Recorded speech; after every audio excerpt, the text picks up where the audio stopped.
അഖിലേക്ക് കേൾക്കാമോ? ഞാൻ ചോദിക്കുന്നത്, എനിക്കറിയാം ഈ സമയത്ത് നിങ്ങൾക്ക് ചർച്ചയിൽ പങ്കെടുക്കുക ബുദ്ധിമുട്ടാണെന്ന് നമുക്ക് അറിയാഞ്ഞിട്ടല്ല, ചർച്ചയിൽ നിങ്ങളെ പങ്കെടുപ്പിക്കാമോ എന്നതും ആലോചിച്ചതാണ്. പക്ഷേ ഈ സമയത്ത് ഈ കേരളം മുഴുവൻ നിങ്ങൾക്കൊപ്പമുണ്ട്.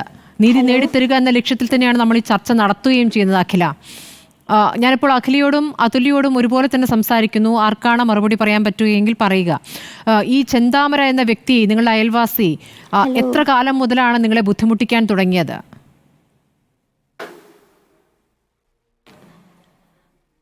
അമ്മ മരിച്ചത് 2019. അപ്പോഴാണ് നമുക്കേ അറിയണത് ഇയാൾക്ക് ഞങ്ങളുടെ മേലെ ഇത്രയും വലിയ പകയുണ്ടെന്ന്. അത് അമ്മ മരിച്ചപ്പോൾ ഞങ്ങൾ വിചാരിച്ചു ഇനി നമ്മുടെ കുടുംബത്തിൽ വരില്ല വിചാരിച്ചു. ഇപ്പൊ 2025 അത് ഉണ്ടായിരുന്നു. ഇനിയും ഞങ്ങൾ പോകുമെന്ന് അറിയില്ല. നിങ്ങള് അമ്മയെ ഇത്രയും വലിയ പക വെക്കാൻ കാരണം എന്താ കാരണം ഒന്നും അറിയില്ല. ഇപ്പം നിങ്ങളുടെ അയൽവാസിയുടെ പ്രതികരണം വന്നല്ലോ. നീണ്ട മുടിയുള്ള അയൽവാസിയാണ് അയാളുടെ കുടുംബം, അതായത് ചെന്താമരയുടെ ഭാര്യ പിണങ്ങിപ്പോകാൻ ഇടയാക്കിയത് അങ്ങനെ ചില ആളുകൾ, അയൽവാസികൾ കൂടോത്രം ചെയ്തുകൊണ്ടാണ് എന്നൊക്കെ ഇയാൾ പറഞ്ഞു നടന്നിരുന്നു എന്നാണ് ഇപ്പോൾ നിങ്ങളുടെ അയൽവാസി തന്നെ പറഞ്ഞത്. അപ്പോൾ ഇയാളിങ്ങനെ ദുർമന്ത്രവാദത്തിനും അന്ധവിശ്വാസത്തിനും ഒക്കെ അടിമയായിരുന്നു എന്നുള്ളത് പിന്നീടാണോ അറിഞ്ഞത്? അതെ, ഞങ്ങൾക്കൊന്നും അറിയില്ല. ഞങ്ങളും ഇയാളുമായിട്ട് പരിചയമൊന്നും ഇല്ല. ഇതെല്ലാം കഴിഞ്ഞിട്ടാണ് നമ്മൾ അറിയുന്നത്. ഇയാൾ ആരുടെ അടുത്തൊക്കെയോ പറഞ്ഞിട്ടാണ്. അയാൾക്ക് നല്ല സംശയമുണ്ട്, നല്ല അന്ധവിശ്വാസമൊക്കെ ഉള്ള ആളാണ്. പിന്നെയാണ് എൻ്റെ ദൈവം കണ്ട, എന്നെ രക്ഷിക്കണ കണ്ട, ഞാൻ വിചാരിക്കണൊക്കെ നടക്കണ കണ്ട, ഇനിയും ഞാൻ രണ്ടുപേരിനെ കൊല്ലും, എൻ്റെ ദൈവം എൻ്റെ കൂടെ ഉണ്ട് എന്നൊക്കെ പറഞ്ഞിട്ടാണ് ഇതാക്കിയത്. ഇനി അമ്മനെ കൊല്ലാൻ കാരണം തന്നെ നീണ്ട മുടിയുള്ള ആളാണ് നിങ്ങളുടെ കുടുംബം നശിപ്പിച്ചത് എന്നൊക്കെ പറഞ്ഞിട്ടാണ് അത്ര എൻ്റെ അമ്മനെ കൊന്നത്. ഈ അയാളുടെ വീട്ടിൽ എങ്ങനെ അത്തരം അന്ധവിശ്വാസങ്ങളുടെ ഭാഗമായിട്ടുള്ള എന്തെങ്കിലും പൂജകളോ അങ്ങനെയൊക്കെ നടക്കുന്ന കണ്ടിരുന്നോ? ഒരു ജ്യോതിഷി പറഞ്ഞിട്ടാണ് എന്നൊക്കെയാണ് അയാൾ പുറത്ത് പറഞ്ഞു നടന്നിരുന്നത്. അയാളുമായിട്ട് ബന്ധമേ ഇല്ല. നിങ്ങളുടെ വീടിന്റെ എത്ര ദൂരെയാണ് കുട്ടി? അയാളെ നമ്മൾ കാണുക, അയാളുടെ അടുത്ത് സംസാരിക്കുകയോ ഒന്നും നമ്മളില്ല. അയാളുടെ വീട്ടിൽ കയറിയിട്ട് കൂടിയില്ല ഞങ്ങള്. അതറിയാം. ആ വീട് നിങ്ങളുടെ വീട്ടിൽ നിന്ന് എത്ര ദൂരെയാണ്? അയാൾ അവിടെ ഉണ്ടെന്ന് നമ്മൾ ശ്രദ്ധിക്കാറും കൂടിയിട്ടില്ല. നമ്മുടെ ഓപ്പോസിറ്റ് വീട് തന്നെയാണ്, തൊട്ടടുത്ത വീടാണ്. അയാൾക്ക് അവിടെ നിന്ന് ഇരുന്ന് നോക്കിയാൽ കാണും. പക്ഷെ നമുക്ക് അറിയില്ലല്ലോ, അയാൾ നമ്മളെ തന്നെ നോക്കിയിട്ട് ഇരിക്കണം നമുക്ക് അറിയില്ലല്ലോ. നമ്മൾ ഇതൊന്നും മൈൻഡ് വെക്കാണ്ട് നമ്മൾ നമ്മുടെ കാര്യം നോക്കിയിട്ട് ഇരുന്നതാണ് ഇപ്പൊ ഇത്ര വലിയ തെറ്റ് തോന്നുന്നു. നിങ്ങള് അമ്മ പോയതിന് ശേഷം അച്ഛനും അച്ഛൻ്റെ അമ്മയും നിങ്ങളും അവിടെ ഉണ്ടായിരുന്നു. ഇയാളിപ്പോൾ ഈ ജാമ്യത്തിൽ ഇറങ്ങിയിട്ട് എത്രയായി എന്നറിയാമോ? ഇല്ല, ഡിസംബർ മാസം ഫുള്ള് ഉണ്ടായിരുന്നു എന്നാണ് പറയണത്. പക്ഷെ ഞാൻ അവിടെ പോയപ്പോൾ എനിക്ക് നല്ല പേടിയായതുകൊണ്ട് മാത്രമാണ് പോലീസ് സ്റ്റേഷനിൽ കംപ്ലൈന്റ് കൊടുത്ത്.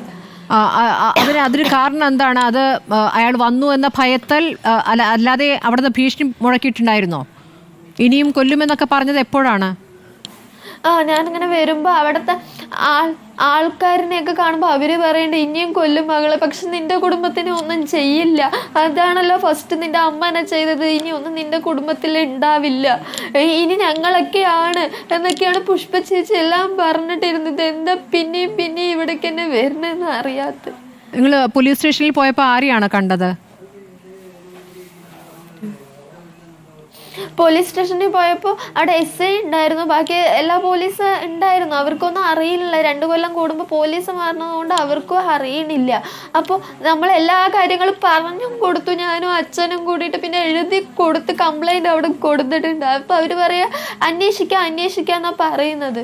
അതെന്നായിരുന്നു? മോൾക്ക് ഓർമ്മയുണ്ടോ എന്നായിരുന്നു ആ പരാതി കൊടുത്തതെന്ന്? 29-ാം തീയതി ഞങ്ങൾ കൊടുത്തതാ, ഞാനും അച്ഛനും കൂടിയിട്ട്.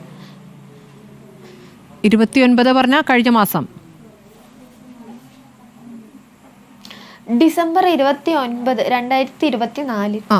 അത് അന്ന് പരാതി കൊടുത്തതിന് ശേഷം പോലീസ് ആ ഭാഗത്ത് വരികയോ അയാളെ വീട്ടിലേക്ക് നോക്കുകയോ അന്വേഷിക്കുകയോ എന്തെങ്കിലും ചെയ്തിരുന്നോ? ഒന്നും ചെയ്തിട്ടില്ല. ആ ദിവസം തന്നെ അയാളെ കൊണ്ടുപോയി. 2 പോലീസുകാർ വന്നിട്ട് അയാളെ കൊണ്ടുപോയി. പിന്നെ അതേപോലെ തന്നെ അയാൾ തിരിച്ചും വന്നു. അതിന്റെ CCTV ക്യാമറ ഞാൻ ഫോണിൽ എന്തോ നോക്കിയപ്പോൾ അയാൾ പോലീസ് സ്റ്റേഷന്റെ ഉള്ളിലും കൂടി അയാൾ കയറിയിട്ടില്ല. ആ വാർത്തയും വരുന്നുണ്ടല്ലോ, പോലീസിന് അയാളുടെ അടുത്തേക്ക് പോകേണ്ടി വന്നു, അയാൾ സ്റ്റേഷനകത്തേക്ക് കയറിയില്ല എന്ന്. അതിനുശേഷം അയാൾ അവിടെ നാട്ടിൽ ആളുകളെ പേടിപ്പിച്ച് നടക്കുക തന്നെയായിരുന്നു. അതായത് പോലീസ് വന്നതിന് ശേഷം അങ്ങനെയായിരുന്നു. അതെ അതെ. പിന്നെ അയാൾ രാവിലെ കുളിക്കാനൊക്കെ പോകുമ്പോഴും കടയ്ക്കൊക്കെ പോകുമ്പോഴാണെങ്കിലും ഇനിയും ഞാൻ കൊല്ലും, ഇനിയും ഞാൻ കൊല്ലും, ഇനിയും ഞാൻ കൊല്ലും പറഞ്ഞിട്ടുണ്ടായിരുന്നു. അപ്പോഴാണോ നിങ്ങളിപ്പോ ബന്ധു വീട്ടിലേക്ക് മാറിയത്? അച്ഛനെ വൈരാഗ്യം വെച്ചെന്ന് അറിയാത്തത്. അല്ല, അതുകൊണ്ടാണോ മക്കള് രണ്ടുപേരും അവിടുന്ന് മാറിയത്? ഞായറാഴ്ച വരും, തിങ്കളാഴ്ച പോണത് കൊണ്ട് അച്ഛമ്മൻ്റെ അവിടെ ഇരിക്കണത് ഒറ്റയ്ക്ക്. ആ അച്ഛമ്മയെ ഒറ്റയ്ക്ക് എന്ത് ചെയ്യാൻ എന്നെ കൊണ്ടെന്ന് പറഞ്ഞിട്ടാണ് ഞാൻ അമ്മാമ്മൻ്റെ അവിടെ ഇരുന്നത്. അപ്പോൾ അയാളെ കാണുകയും വേണ്ട, ഒരു ഇതും ആയല്ലോ പറഞ്ഞിട്ടാണ് ഞാൻ അമ്മാമ്മൻ്റെ വീട്ടിലേക്ക് മാറിയത്. ഈ അച്ഛൻ ഇയാളെ പറ്റിയിട്ട് എന്തെങ്കിലും പറഞ്ഞിരുന്നോ? ഇയാളെ ഭീഷണിയുണ്ട്? മരിച്ച പിന്നെ ഞാൻ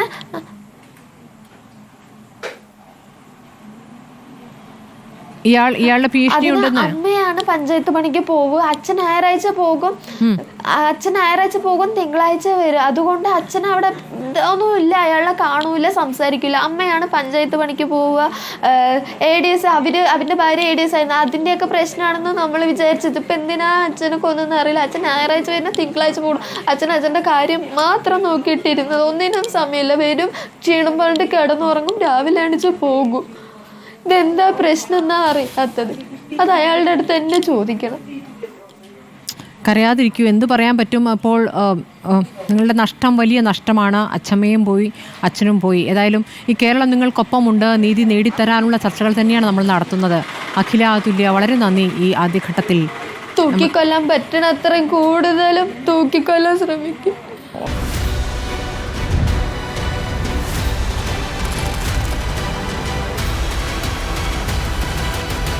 Debate with Smriti Parithikar.